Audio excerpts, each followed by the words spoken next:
हिंदू धर्म में कुल 4 वेद और 18 पुराण हैं और इन वेदों पुराणों अमक चंतंद में देवी देवताओं के जन्म से लेकर उनके अवतार और अन्य कृत्यों की जानकारी का वर्णन किया गया है।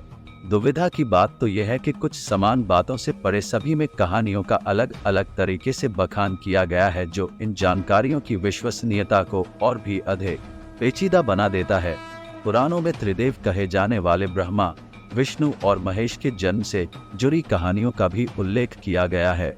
जहां एक तरफ वेदों में भगवान को एक निराकार रूप का दर्जा दिया गया है, वहीं दूसरी तरफ पुराणों में त्रिदेवों के जन्म से संबंधित कहानियों के बारे में बताया गया है। आज हम बात करेंगे देवों के देव महादेव यानी शंकर भगवान की कहानी के बारे में। भोलेनाथ के जन्म से जुड़ी कई सारी कहानियां हमें पुराणों में पढ़ने को मिलती है। इन्हीं कहानियों में से हम जानेंगे कि आखिर शिव जी का जन्म कब हुआ और उनके जन्म के पीछे की वजह क्या थी। शिव पुराण में लिखा है कि भगवान शिव स्वयंभू हैं, यानी उनका जन्म अपने आप ही हुआ है। एक बार की बात है जब भगवान विष्णु और ब्रह्मा जी के बीच इस बात पर बहस छिड़ गई कि सबसे महान कौन है। इस बात को लेकर जब दोनों बहस कर रहे थे तो एक खंबे के रूप में महादेव उनके बीच आ गए। वो दोनों इस रहस्य को समझ नहीं पाए और तभी अचानक एक आवाज आई जिसने कहा कि जो भी इस खंबे का छोर ढूंढ लेगा वही सबसे महान कहलाएगा। ये सुनते ही ब्रह्मा जी ने एक पक्षी का रूप लिया और खंबे का ऊपरी हिस्सा ढूंढने निकल गए। वहीं विष्णु जी ने वराह का रूप धारण किया और खंबे का अंत ढूंढने निकल गए। बहुत देर तक खोजने के बाद भी दोनों में से किसी को खंबे का छोर नहीं मिला और दोनों ने हार मान ली। इसके बाद भगवान शिव अपने असली रूप में आ गए। फिर भगवान विष्णु और ब्रह्मा जी ने मान लिया कि वही सबसे महान और शक्तिशाली हैं। ये खंबा उनके न जन्म लेने और न मरने का प्रतीक है। इस कारण ये कहा जाता है कि भगवान शिव स्वयंभू हैं, यानी वह अमर हैं। इस कथा के अलावा एक अपौराणिक कथा प्रचलित है। विष्णु पुराण की कथाएं कहती हैं कि भगवान शिव का जन्म भगवान विष्णु के माथे से उत्पन्न हुए तेज से हुआ है। माथे के तेज से ही जन्मे होने के कारण भगवान शंकर सदैव योग मुद्रा में रहते हैं। इतना ही नहीं, विष्णु पुराण में वर्णित भगवान शिव के जन्म की कहानी उनके बालपन का एकमात्र वर्णन है, क्योंकि और कहीं भी उनके जन्म से जुड़े साक्ष्य नहीं पाए जाते हैं। विष्णु पुराण में वर्णित भगवान शिव के जन्म की कहानी कुछ इस प्रकार है कि ब्रह्मा को एक बच्चे की जरूरत थी। अपनी इस इच्छा को पूरा करने के लिए उन्होंने कठोर तपस्या की। उनकी तपस्या के फल के तौर पर एक रोता हुआ बालक उनकी गोद में आ गया। जब ब्रह्मा जी ने इस रोते हुए बालक को देखा तो ये सवाल किया कि तुम रो क्यों रहे हो। इस पर वह बालक बोला कि उसका नाम ब्रह्मा नहीं है, इसलिए वह रो रहा है।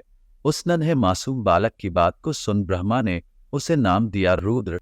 इस नाम का अर्थ था रोने वाला। परंतु बालक रूप में बैठे भगवान शिव तब भी चुप न हुए। इस तरह बालक शिव को चुप कराने के लिए ब्रह्मा जी ने 8 नाम दिए थे। वे 8 नाम हैं रुद्र, भाव, उग्र, भीम, शर्व, पशुपति, महादेव और ईशान। यही वजह है कि भगवान शिव इन सभी नामों से भी जाने जाते हैं।